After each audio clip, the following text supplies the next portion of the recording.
Okay. Appreciate everybody showing up. Since our last game, I had a couple chances to talk, and first I shared my feelings about our team and about the organization and representing the 12s and my intentions of staying with the Hawks, man.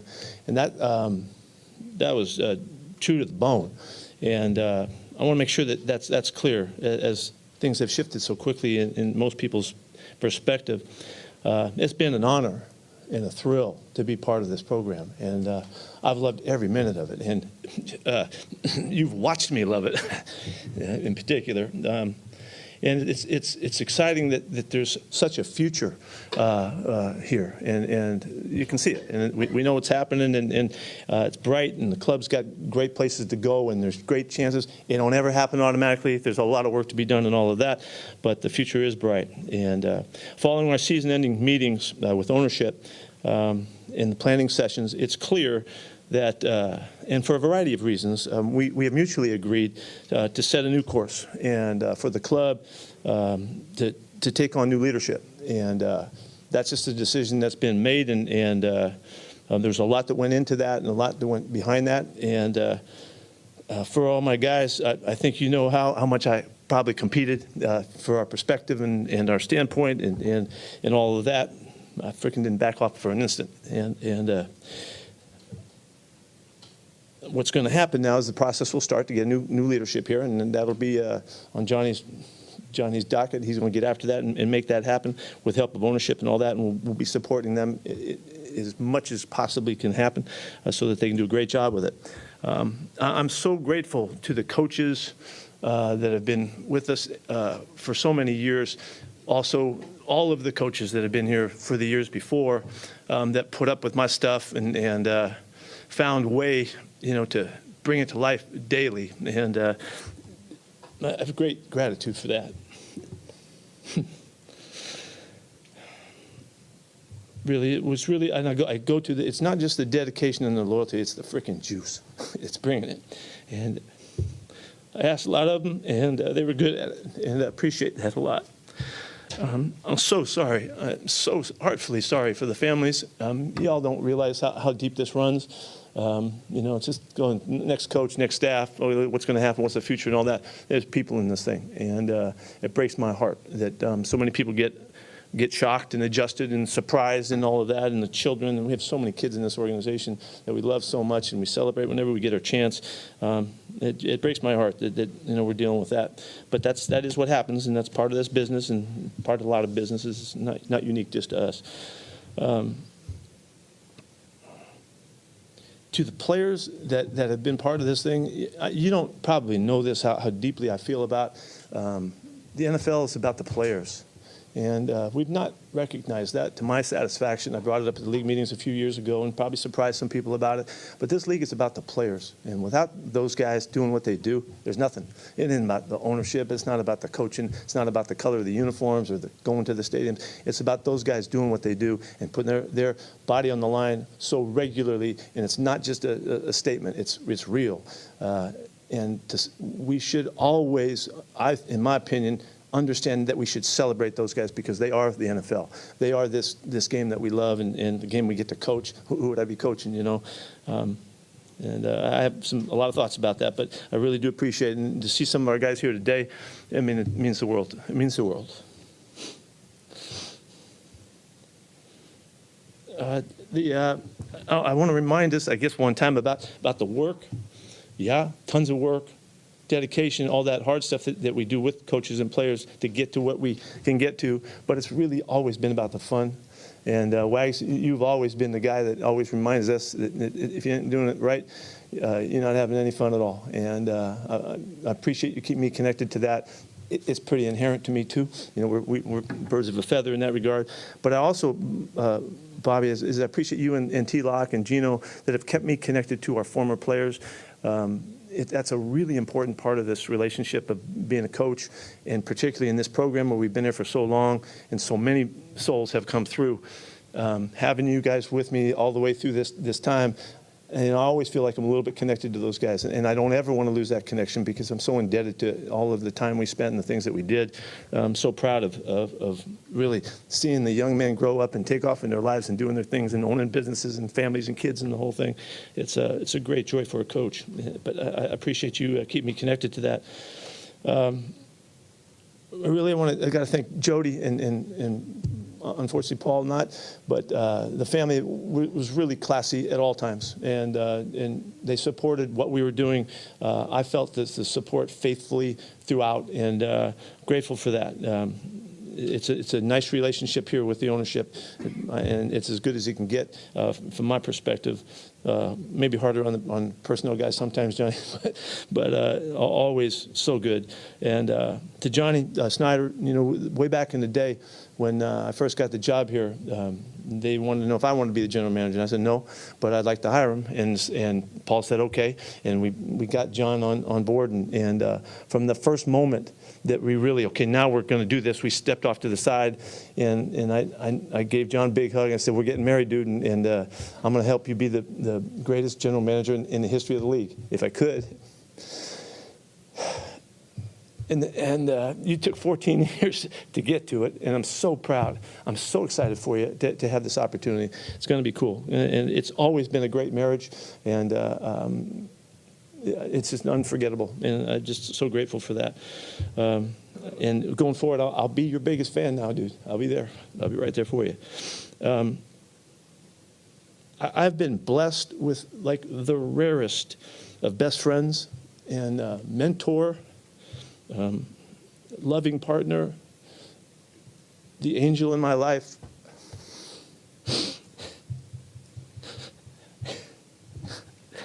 This is worth crying for.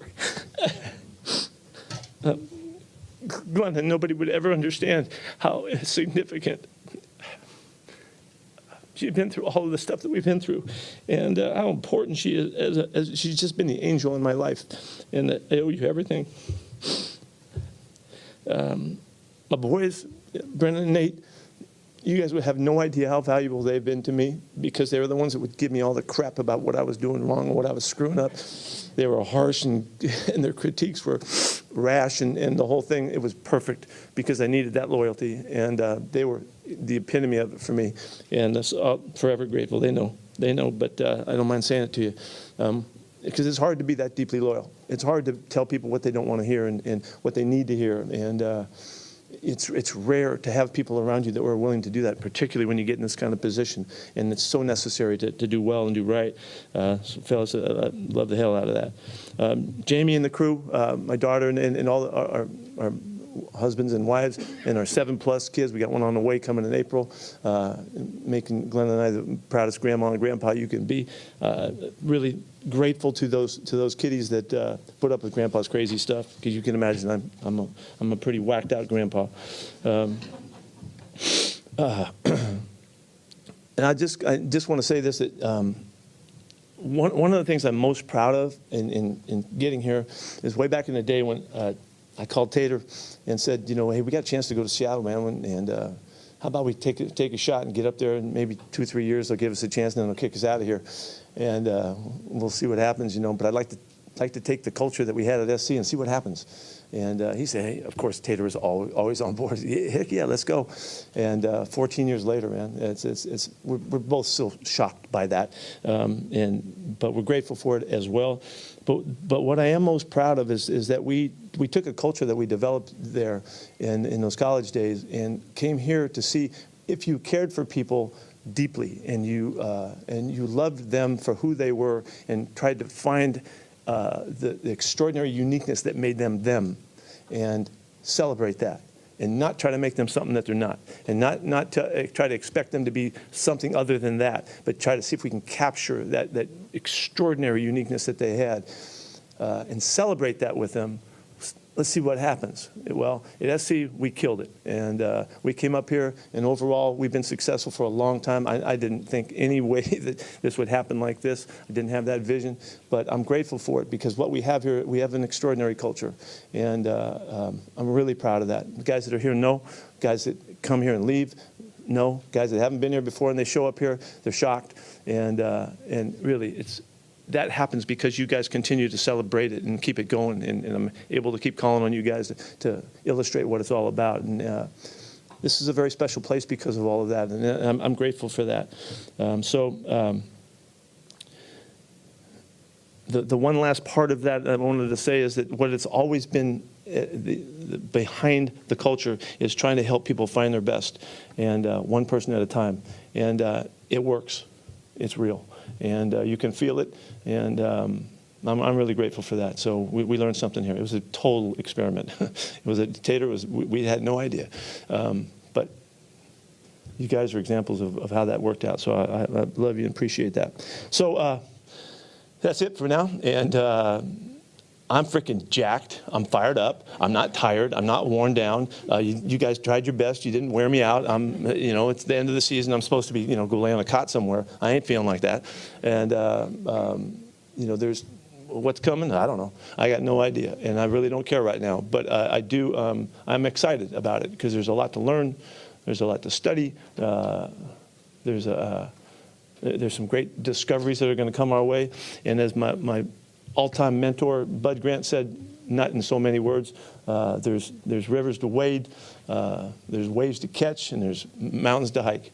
And it wasn't exactly how Bud said it, but I get it. And that's some cool stuff that we're going to do here.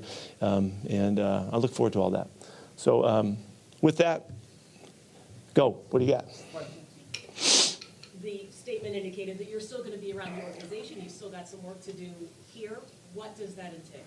We're going to figure that out. We don't really know right now. But I'm grateful for the intention that, that the organization has, to try to find something that makes sense. So we'll see. I don't know. What went into the decision to step back, or I guess agree to step back and not be the coach anymore? Why did you agree to do that? Well, I competed pretty hard to be the coach. Just so you know, because I just wanted to make sure that I stood up for all of our coaches and the players and the things that we had accomplished, and not so that we could be the coach still, but so that we could continue to have a chance to be successful and keep the organization going. That's what I was fighting for. So I in that regard, that was what I was representing in our discussions, and we got to a good part, a good clean spot where it made sense, and I went along with their intentions. Do you feel like the team could take the next step forward and There's no doubt. There's no doubt in my mind. Yeah, and we all know that. You sounded pretty confident Sunday and Monday that you would continue in your coaching role. Can you walk us through what the last couple of days have been like? Just that we had our year-ending meetings with ownership and planning sessions with Johnny, and just talking through stuff, getting ready, and it takes us to the point where you get to what's next. And this isn't about me being the head coach. It's about this organization being successful and being on course for the long haul of it as well. And I realize that. I mean, I'm about as old as you can get in this business, and there's coming a time they got to make some decisions. And so, moving towards the future, if there's some way that I can add something to them down the road, we'll see what happens. But this is a good move for them, and Johnny's going to take this thing, take the bull by the horns, and roll. And I'm so thankful that I get to see him take that next step and watch what he does with it. He's going to kick butt. Coach, can you be more specific about that decision? No. No. I can't. I'm not going to. What were you going to miss most about coaching? The chance of being in one of those parades. Yeah, the thrill of a lifetime was being in that parade, and for our fans and the people and all that. And that's. I don't know, who's to say? I don't know what's going to happen next. I'm not sure about that. But that pursuit to the greatness of the moment that you celebrate with everybody, ain't nothing like it.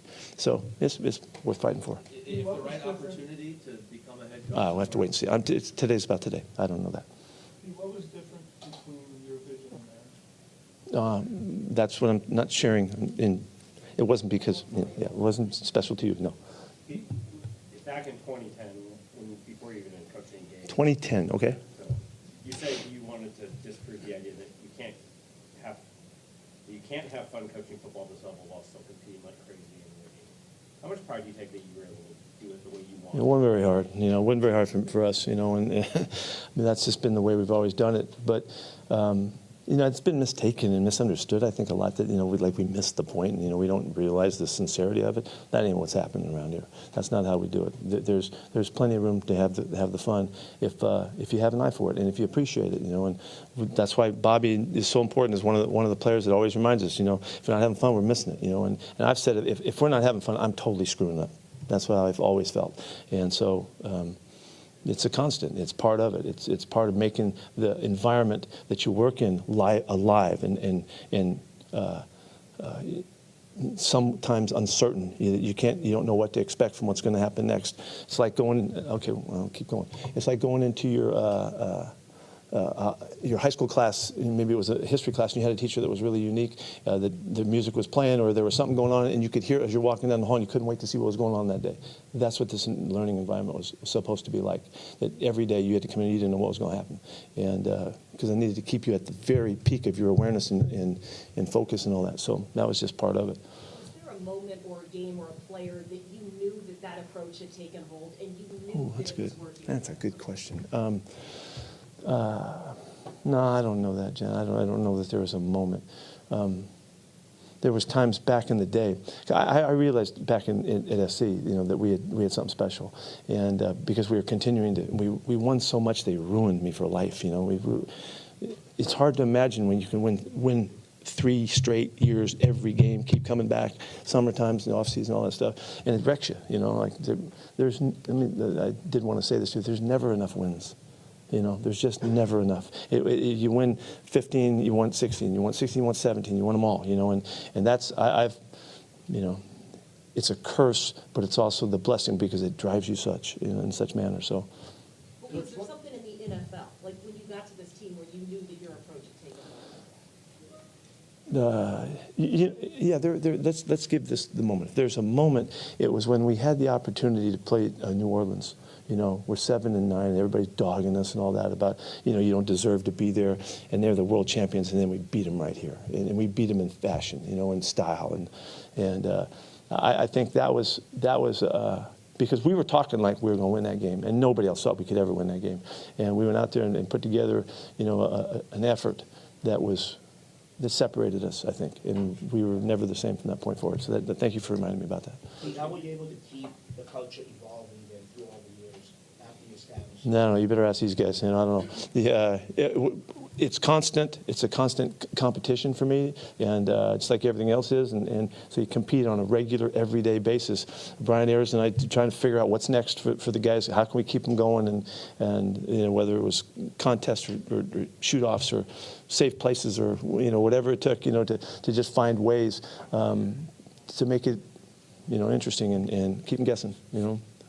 Teaching environment. It's teaching, so we're trying to keep the students alive and thriving in the moments and all that. So that's a huge endeavor. Coach, can you explain why it was so difficult over the last 2 or 3 years to stay so consistent, 2 steps forward, maybe 1 step back? We didn't. We lost our edge really, and the edge to be great, which was really how we ran the football and how we played defense. It wasn't as good as it needed to be, and y'all got tired of me thinking I'm 3 yards in a cloud of dust. You guys don't get it, and I'm sorry about that, but it's all part of the whole cycle of what you do when you put a football team together. And we weren't as clear in the last couple of years. And, it was just 3 years ago or 4 years ago, the 4 and 3 years ago, I think we were first in the league in rushing defense and 5th or 6th in rushing defense or something. We had back-to-back years there, which was one of the elements that you need. You need some special qualities about your team that separate you and make you an individual. And we kind of got in the mix too much. We weren't high-profiled enough in the crucial areas that we needed to be. So it was just always a pursuit. We're always chasing it and trying to get there. When you go back and look at why you didn't have the edge or why you couldn't get over in those areas, is there something that you feel? Yeah. And I can share that with you. Have you talked to the team at all? Have you just sort of No, these guys, we talked Monday, and, I said a lot of things Monday that I needed to say, but no, I'm looking forward to seeing them as we go forward. When you addressed them Monday, did you know this was coming? No, Thank you for the last 14 years, Pete. appreciate that. What advice would you give, having been in this very unique position for the last 14 years, what would be your advice for anybody who comes in and sits in the same position? You want me to tell the next guy how to win? Yeah, well, it wouldn't matter whether it's football or whatever. To me, the essence of being as good as you can be is you got to figure out who you are. And you got to figure out that in a relentless effort to try and get clear about what's important to you, what uncompromising principles do you stand by, what makes you who you are, so that if you don't go through that process, you don't do the self-discovery, then you don't have an opportunity to be your best because you don't know who you are yet. And so it's really hard for our young guys because they're just figuring it out. But as they come through our time, the time they get 25, 26, we see the development. But for anybody, you have to understand what kind of player you are, you understand what kind of coach you are, you understand what kind of person you are, what kind of dad you are, and all the way down the line to maximize your authenticity and being connected to that true essence of who you are. That's what's crucial. Without that, you're going to be sometimes and you're going to be sometimes. That's why, people don't. It's hard to be consistently successful because people don't even know how they got there. A lot of times, it just happens kind of along the way. The circumstances come together and all. So that's to me the essence of it. That's how I understand it. You mentioned a couple times that you thought maybe only 3 or 4 years. You'd have 3 or 4 years when you got here. If then when you got the job, if you could have looked at what you ended up doing in 14 years in a Super Bowl and all that, how would you have thought at that time of what this was? I'm thrilled that we've had this run. I really am. The level of consistency that we've demonstrated is such to make you proud. It's hard to do what we've done. It's hard to win as we have. It's hard to be considered a threat as we have throughout all of the years we've been here. No matter where we go on the road or what all of those special qualities about our teams and how we play on the road, how we play on Monday nights, all that kind of stuff. Now Gino showed again the great finishing ability this team has and the mentality that it takes to do that. Drew did it as well. I mean, all of those special qualities are what makes it up. And anyway. Yes. Do you have a favorite moment over your time here? Yeah. My favorite moment was standing on the stage at the in New York and finding Glenn out in the crowd. That was it, by far. Pete, I know I asked you last week, but I'm wondering if you could elaborate on the yin and yang, as you call it, in your last year of coaching, rookie Pro Bowler, and obviously one of the best players of all time to be a Pro Bowler as well in the same year. Yeah, I like is that a dichotomy? I don't know what that is. I don't know tell me what that is. Yeah, I said yin and yang, and I didn't know what that meant either. But just to see the ends of the spectrum so obviously illustrated, but also to see Julian in between too, and Julian's response, who was just totally devastated because he knew what happened. Like Spoon didn't know. He didn't realize what, to him it was just like, oh, this is awesome. But for a guy to realize he'd been around for 3 or 4 years and then to be recognized as a Pro Bowler, and then for Bobby to kind of absorb that thought again that I'm still on top of this thing and for the moment. And I know he's not that egotistical about it, but he did recognize, I'm sure again, and with great pride. It's what makes him who he is. It makes him a freaking ridiculous performer and all that. But yeah, that was really exciting to see that, and it was just so obvious, And I was in Mo Kelly's office, and we just sat there, and I'm just watching these guys respond. I'm just sitting on the couch there, and just watching them as they're, realizing, each other and themselves and what this means, and that was really, really special. Why do you think you and John were able to make the arrangement work so well for so long? Because it was the most important thing in the whole program. It's the relationship between the head coach and the general manager that have to make this is my opinion, that have to make these decisions and have to put in motion the approach and the philosophy and how it's going to succeed and how to correct and get back, course correct and all the things you have to do. That relationship has to be, in my opinion, and I've seen it so many times in so many other situations I've been in, that there was just 2 guys, they go get a hot shot from here and a hot shot from here and they expect them to go together, which they might make it, and without the appreciation of what that relationship is, you miss it, and you falter in the course of the exchanges that you have and the decisions that you make. Because what's most important that we were together. It wasn't the actual decision, is that we could find a common ground and then move together and then go make it work as best we could. And it didn't always work, but we we understood how we got there. We appreciated one another's input on the deal. And I had to say so, but Johnny made millions of decisions here because he was great at making those decisions. And so, in my opinion, we just had to figure it out. And I had to lean for him. He had to lean for me. And we were willing to put ourselves, the individuals, behind what the marriage was all about. And so, I mean, I don't mean to be teaching other franchises how to do it, but that's what I think is the key. And whether you're in basketball or wherever you are in baseball, it's those relationships, and that's just so that you can maximize what each guy has. I'm trying to help him be great. He's trying to help me be great, and nothing else was important. That was it. And so, as screwy as we got, and we have a kind of a saying, got to give a brother some slack because we screwed up. We made mistakes a lot, and we had to cover for each other and all that, but we did, and I know we're both really proud of that. You mentioned you're going to be rooting for him now. How excited are you just to see what John does with this? Oh, no, it's why this happened. You want to know? Because I want him to have this chance. It's been 14 years. He's been sitting there waiting for his opportunity, and he deserves it. And he's great at what he does. And now he's going to find out. We'll find out, big fella. And he deserves this moment. And I was cheerleading for him. And if there's nothing else that was part of this factor, that was the biggest factor from my input. Somebody asked the question, and I gave you the answer. It was to help make sure that he could have this opportunity, and he's going to go for it, and I would do whatever I could to help him be successful. Still. What do you want to be remembered for as the Seahawks coach? What do you hope? Roy Hobbs. Yeah, I wish. What I'd like to be remembered like Roy Hobbs. There goes Roy Hobbs, the best there ever was. I wish it could be like that. Nobody has a clue what that relates to. Yeah. You had a couple years left on your contract, I think. Was it your intention to coach out through? Yeah, I mean, no. Let me clarify. No, it wasn't my intention. It's just that's kind of what's happening.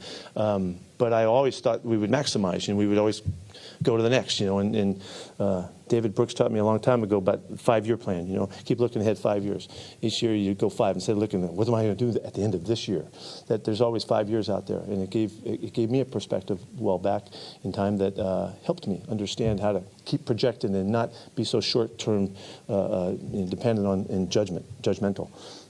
You mentioned the veteran guys connecting the past. What did it mean to you that over the years you have KJ coming around, Cliff, Sherm, Doug, Sherm, Marshawn, the way everyone's Cliff, Mike B, Big Red, all those guys, man. I mean, those real dudes, Banger. I mean, so many guys, that were part of, Mikey Morgan, part of where we were, that we weren't anything. And then we were something, and we made something special. The run that we had, that 5 or 6 year run to playing defense around here, was like historic, and it was because of the players and the scheme and the coaches fit together. We had to fit together almost perfectly to maximize all of it because we weren't very complicated. We did stuff really, really, really well, and that's the essence of football. But we had a run of it that just made us kind of just bond in a way that these guys know it'll never go away. It's just something that they'll live with, which is a very special part of the game that sometimes happens. Pete, what can the NFL think better to celebrate players and value the relationship? God, appreciate you asking that question. I brought this up years ago to the league and right to the top of the league that. What the heck, Dave? I can go ahead and do this whole thing, right? What else are we going to do? I felt that the league could use direction to celebrate a new focus and that they were missing out on, and because we're into TVs and games and playoffs and all that kind of stuff, and free agency and all the things with contracts and all the things that happen, drafts and all that stuff. That's all part of the league. But the real part of the league that could give us real focus and direction is celebrating the players that make this game happen and realize that and come to the understanding that you have no game without these guys and you have no level of this game without our guys, and they deserve to be seen for that.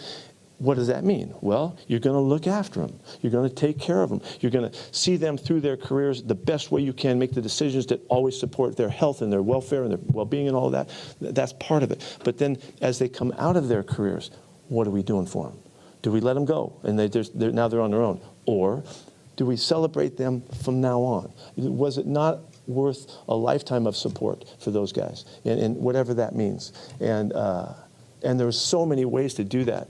When Dave Baker was at the Hall of Fame, I talked to Dave about this. Why could we not find ways to utilize our former players in ways all over the country and let them be ambassadors for the league and for sports and for achievement and for manhood and all the education and all the wonderful things that they could stand for, and just stay with them forever because they played the game. We got enough money. I think, there's enough money to do that and figure it out. But what we would create, why wouldn't we be creating superheroes for our young kids? I think you would. Something happens around the country, bam, here comes the NFL. And they show up on site. And they're like a SWAT team of support and love and understanding and all that. I thought there was so much to that, and it would change the perception of the league from outside in that we understood what it's like to care. And I think the message of sending that and what that would mean, not just to the young guys and the guys growing through their years, but to everybody that watches it. Everybody's watching the NFL, so why not do that? So I presented it and all, and it didn't go anywhere. But it was a cool thought, and whatever. So that one just went. Okay, what else we got? Do you plan on having any input in who your successor is? No, I have support to John. I'm supporting John. Whatever your role is now next, what role would you have in choosing the next coach? Say it again, the last part? What role are you going to have choosing the next coach? Have any input? Or? No, he just has it. No, that's not my deal. That's their deal,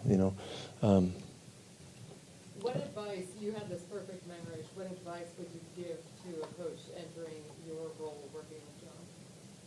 Oh, geez, he's in trouble. He has no idea what he's getting into. Advice would just be to understand the value of the relationship and how crucial it is, because you are the team. You are all these decisions, and you impact so much from the salary cap and all of the transfer of players and all. If you ever remember, what we did is we were going to compete at everything we did, every single opportunity, no matter where it was. That was a heartline of the philosophy, and always compete. And so John at every single turn, and I mean, Johnny, remember when we went after Marshawn, and how long it took us to get Marshawn? It took us weeks and weeks and weeks to keep calling him and keep going. And I keep pestering him about it. Get the heck out of here, leave me alone. And somewhere all of a sudden a conversation opened up, we had a chance, And we knew something special was there. And but had we just done the normal course of business, we'd have turned away and never stayed with it, but we kept battling, And so it's competing to help each other be great at what you're doing, And I mean, that's nothing new. That just happens to be, it's my relationship with John, but it's my relationship with Gino too. It's my relationship with Bobby too. That's the way I see the world, is that we're trying to help each other be as good as we can possibly be, whatever that takes, relentlessly, So that's what I would, tell them to do.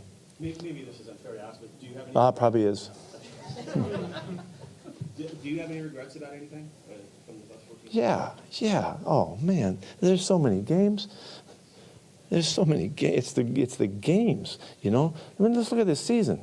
We screwed it up and made Jason have to kick a 55-yard freaking field goal to beat the Rams. In the wind, in an indoor stadium that was windy somehow, or whatever it was. And I mean, how hard can you make it? And not winning the freaking Dallas game.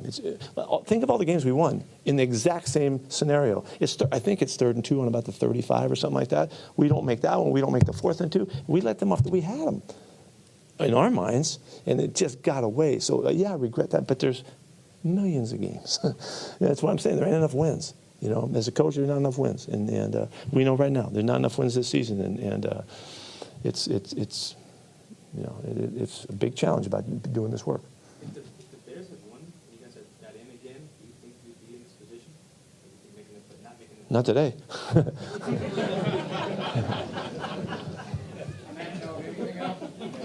Thank you.